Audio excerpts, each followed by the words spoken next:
Halo semua, salam sejahtera Malaysia. Selamat datang ke channel Fels Lifestyle. Terima kasih kerana terus setia dan terus bersama di dalam channel ini.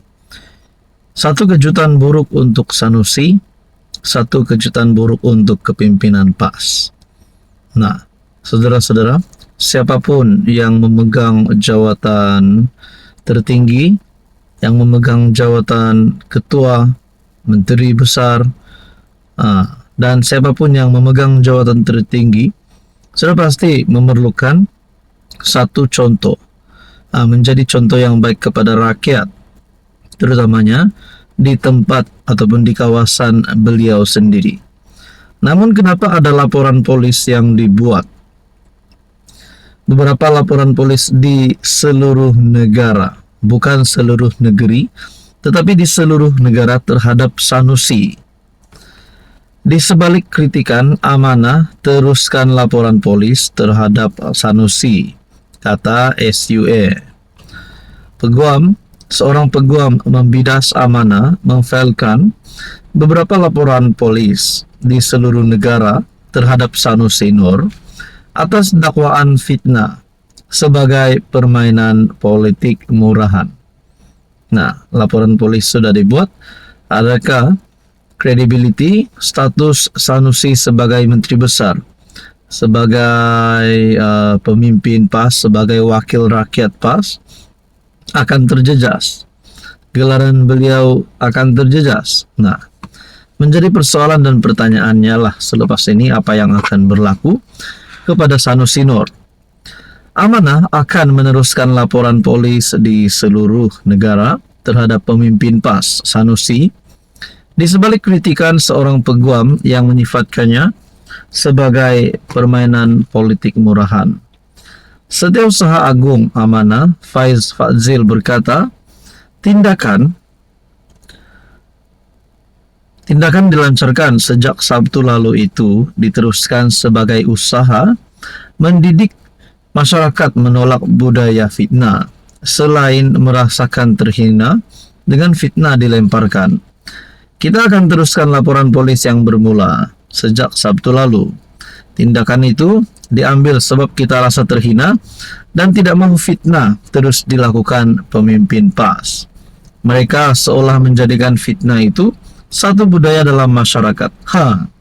Saudara-saudara, bukan saja Sanusi, tapi beberapa lagi isu yang berlaku sebelum ini yang melibatkan Pesuruhjaya PAS Perak dengan Menteri Belia Sukan, yang melibatkan Siti Mastura dengan pemimpin DAP. Nah, adakah dengan ini saudara-saudara tiada lagi akan menyokong PAS selepas ini? Nah, pada akhirnya laporan polis dibuat. Nah, apa yang akan berlaku kepada Sanusi selepas ini? Kita nantikan saja. Apa komen Anda? Halo semua, salam sejahtera Malaysia. Selamat datang ke channel Fels Lifestyle. Terima kasih tuan-tuan dan puan kerana terus setia dan bersama di dalam channel ini. Dan kepada yang baru di dalam channel ini, selamat bergabung.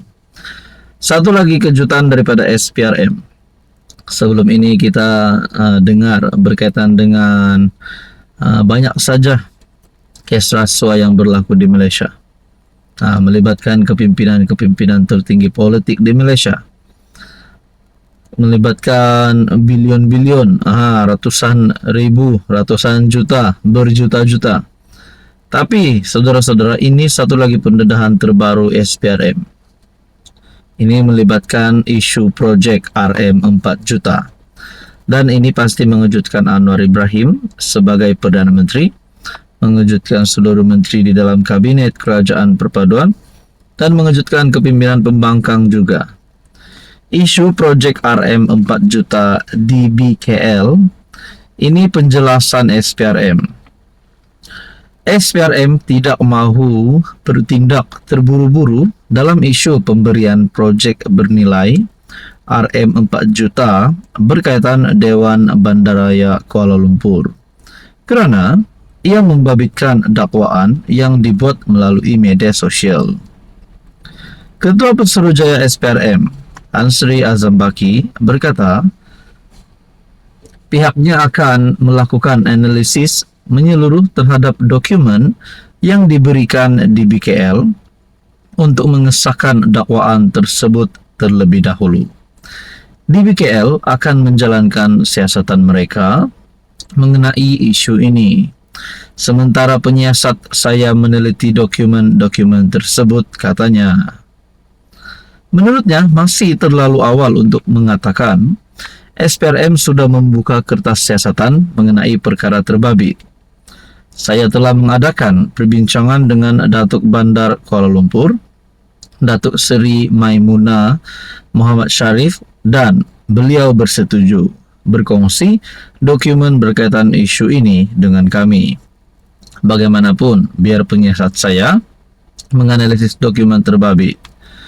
Sebelum ini, Menteri Wilayah Persekutuan Dr. Zaliha Mustafa berkata, siasatan perolehan projek DBKL sedang dijalankan pihak audit dalaman DBKL tanpa memberi tempo untuk siasatan itu disiapkan. Zaliha berkata, siasatan itu akan membabitkan semua pihak termasuk memanggil ahli lembaga penasihat Datuk Aflin Shauki yang dikatakan mempunyai kaitan dengan perolehan projek itu untuk memberi keterangan.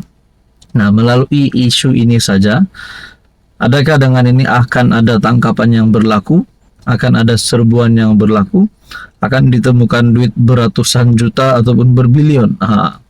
Apapun, kita nantikan saja apa yang akan berlaku. Saudara-saudara, tuan-tuan dan puan, apa komen Anda? Hai, hello, salam sejahtera Malaysia. Selamat datang ke channel Fels Lifestyle.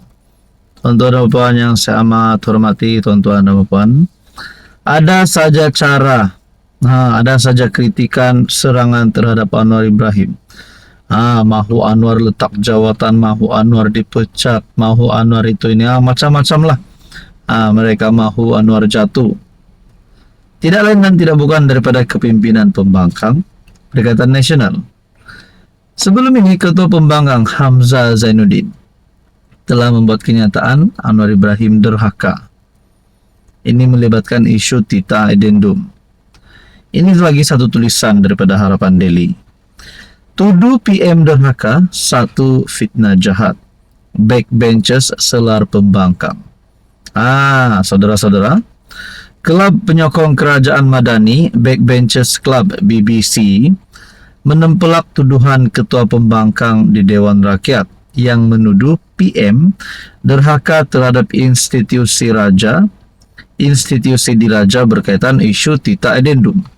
Saudara-saudara, kenapa Hamzah Zainuddin yang menjadi antara pertama dan di depan untuk bercakap berkaitan dengan ini? Mana Muhyiddin Yassin?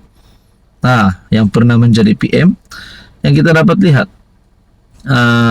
paling terdekat untuk menjadi Ketua Pembangkang. Namun, yang menjadi Ketua Pembangkang hari ini adalah Hamzah Zainuddin. Adakah Muhyiddin lari? Adakah Muhyiddin hilang takut Anwar Ibrahim? Itu menjadi persoalan dan pertanyaan. Dan yang seterusnya, kalau PM derhaka, kenapa hari ini Anwar Ibrahim masih memegang jawatan Perdana Menteri? Kalau derhaka sudah layak dipecat. Buat apa rakyat Malaysia mahu Perdana Menteri yang derhaka? Betulkah? Kelab itu dalam satu kenyataan menegaskan tuduhan pembangkang adalah fitnah jahat. Kerana Datuk Seri Anwar Ibrahim sendiri telah mengesahkan Tita tersebut tidak pernah diserahkan kepadanya. Malah urusan berkaitan Tita Addendum adalah di bawah bidang kuasa Jabatan Peguam Negara dan bukan di bawah tanggung jawab Anwar sebagai Perdana Menteri. Kami, Kelab Penyokong Kerajaan, ingin menegaskan bahawa tuduhan yang mendakwa Perdana Menteri menderhaka terhadap institusi diraja adalah satu fitnah jahat dan tidak berasas. Tiada unsur penderhakaan oleh PM. Menyatakan fakta yang benar tidak boleh dianggap sebagai penderhakaan. Kelab itu menambah, tuduhan pembangkang adalah taktik lama untuk mengelirukan rakyat dengan memainkan sentimen institusi diraja demi kepentingan politik mereka sendiri. Ini katanya adalah satu cubaan yang tidak bertanggung jawab untuk mencetuskan keresahan dalam kalangan rakyat. Bayangkan kalau ini hanya trik daripada pembangkang, tipu hela pembangkang. Bagaimana kalau penyokong-penyokong pembangkang dan PN mengetahui bahwa ini hanyalah permainan politik, bukan untuk menuduh Anwar semata-mata, tetapi untuk permainan politik menjatuhkan Anwar. Adakah selepas ini PN akan hilang sokongan pula? Dalam artikel ini berkata, Ketua Pembangkang seharusnya lebih bertanggung jawab dalam mengeluarkan kenyataan, bukan menyebarkan dakwaan tidak berasas demi kepentingan politik semata-mata. Selain itu, dakwaan bahwa pelabur tidak akan masuk ke negara ini karena kononnya berlaku penderhakaan adalah tidak berasas. Keputusan pelabur bergantung kepada kestabilan ekonomi, polisi mesra pelabur, dan keyakinan terhadap pimpinan negara, bukan fitnah politik yang tidak berlandaskan reality. Saudara-saudara yang saya hormati, ini mungkin cukup untuk menyekolahkan Ketua Pembangkang Hamzah Zainuddin. Apa komen Anda?